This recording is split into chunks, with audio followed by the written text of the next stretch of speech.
with me, Reverend Lee Wolak. We're here each and every day at 8 a.m. as we simulcast this broadcast on Facebook Live and on YouTube. Hey, if you're not already a YouTube subscriber, really hit that subscribe button on Rev Lee Wolak. Would love to have you be a part of it. And this way you'll get notified of all the content that I put out there. And I'm constantly putting more and more content out on the thing. So knowing that, hey, we're going to have a ball today talking, aren't we? My God. Today I want to talk about this idea of ruts, that we get ourselves into ruts, and ruts are habits. And when we're in a rut, we can't get out of it. I'm talking to people right now who are doing that. They're in these ruts and it is not going well for them. And they say, well, I can't do this. I can't do that. I can't do this. I can't do that. And guess what? Guess what? That's not wanting to get out of the rut. Because in order to get out of the rut, we have to take new action. It's just that simple.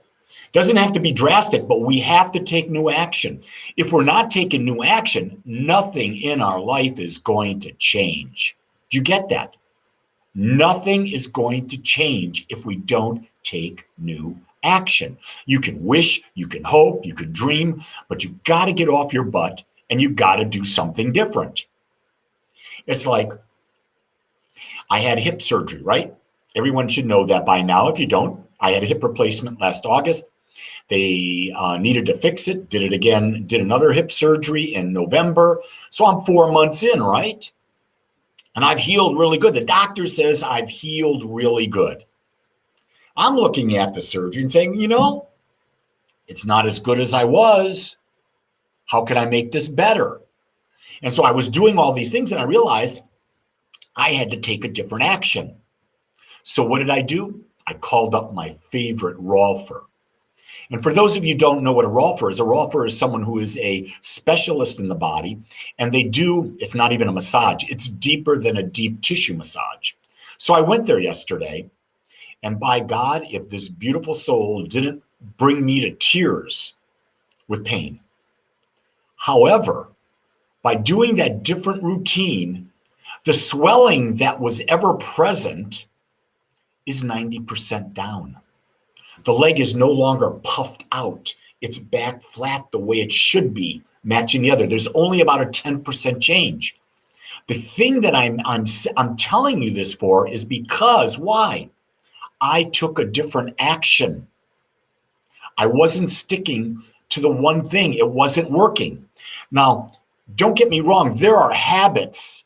Let me call a habit could be a rut, right?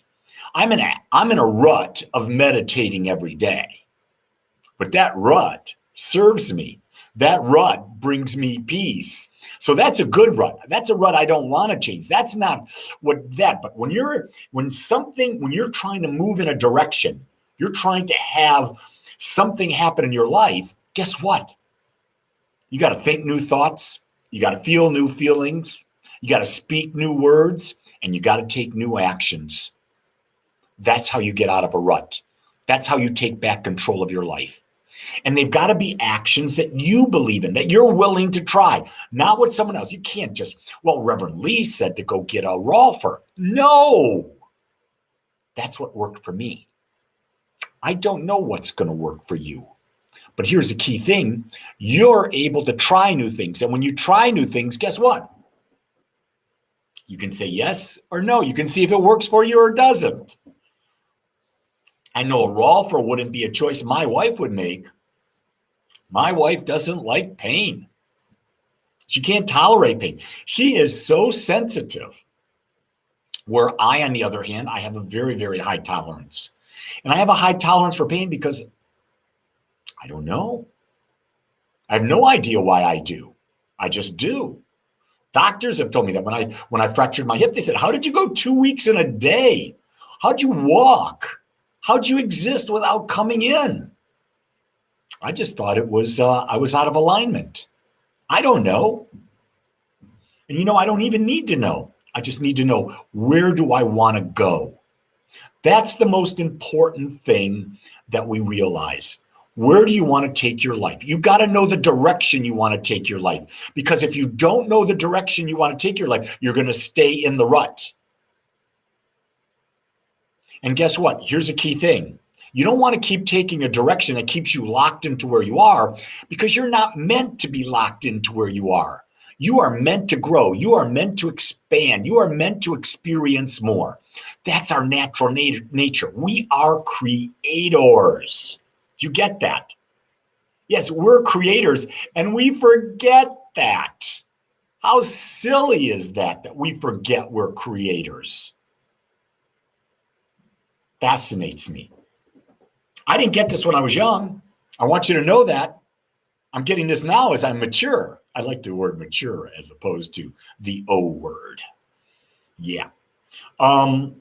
Here's the key thing. In order to get out of a rut, you also have to have a reason to get out of the rut. You've got to have a goal in mind. You're not going to just take action just to take action. Most people don't do that. They've got a goal.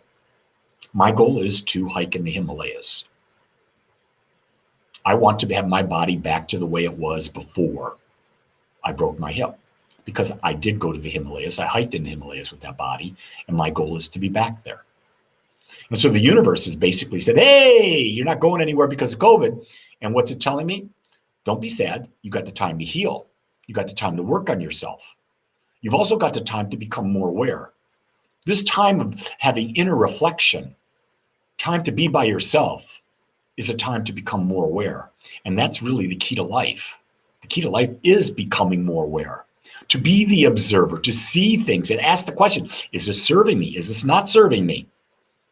If I could make a new choice, what choice would I make? What would I like to experience? I got Scarlett out there, and Scarlett says, exactly, and sometimes it's scary, but you have to do it. There is comfort in staying in the same. Without the discomfort, you won't get there. Discomfort tells you there's something more to have, something more to become. What is it? Sherry says, I have bad cleaning habits and lived in chaos almost my entire life.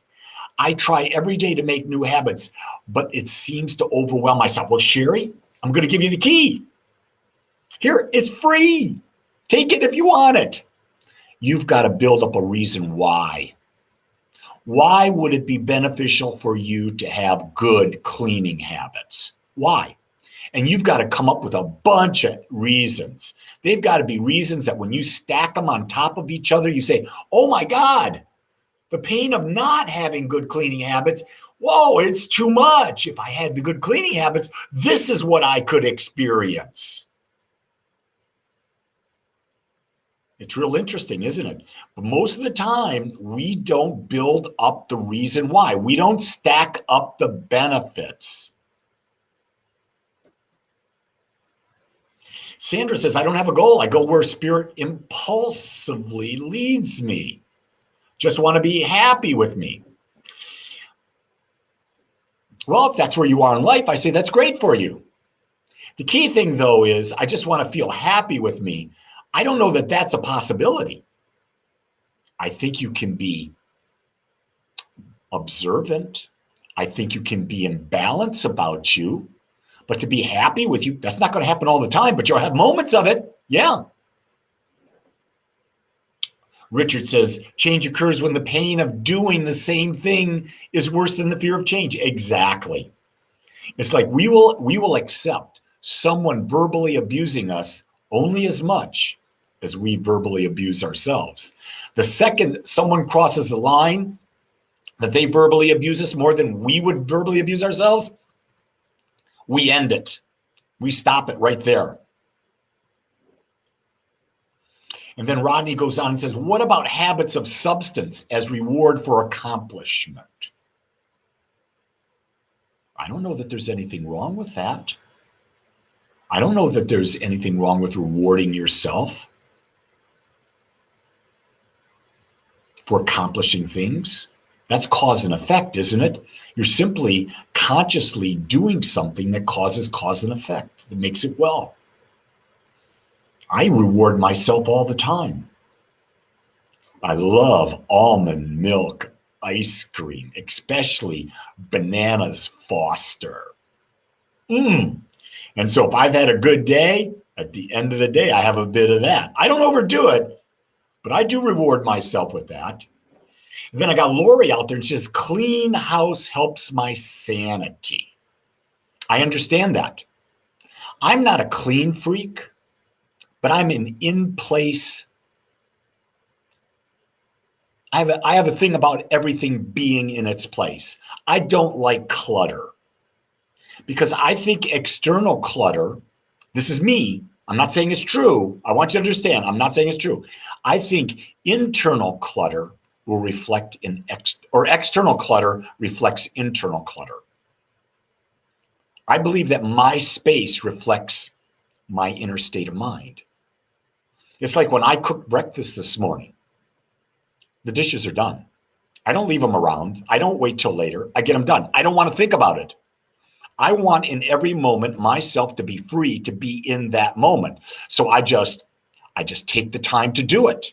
Now, I'm different than a lot of people. Some people say you're a little bit compulsive. You're a little bit OCD. Maybe I am. But here's the key thing. It does work for me. Richard says, and rewarding yourself is reinforcing your good progress. Changing habits is hard. It is hard. Changing habits is really, really difficult because you may have had those habits. Like I've got habits that are 69, almost 70 years old. And to change those habits, that's work. That's real work. And the only way you can change habits, you first got to be aware that there's a habit there to change. That's really, really fascinating. There's got to be habits there you're willing to change. Sherry's up there and Sherry's saying, I love seeing all the comments in the video. I'm so grateful for the Agape community and for Reverend Lee. Well, guess what, Sherry? You attracted it. For whatever the reason, you attracted me, you attracted this community here, you attracted being a part of Agape. I love it. Because if you weren't plugged into this energy, you wouldn't be here. And what's amazing is the platform I'm using now to stream on Facebook and YouTube Live, they've given me this new format, and I just did it today, and I clicked on it, and it allowed me to see the comments real big. So when you're writing comments, I see them right there, and I'm able to easily talk about them so we can what? Have engagement. Love engagement. Love engagement. Engagement is why we're here. It's not, you don't want to just hear me. I don't want to just speak.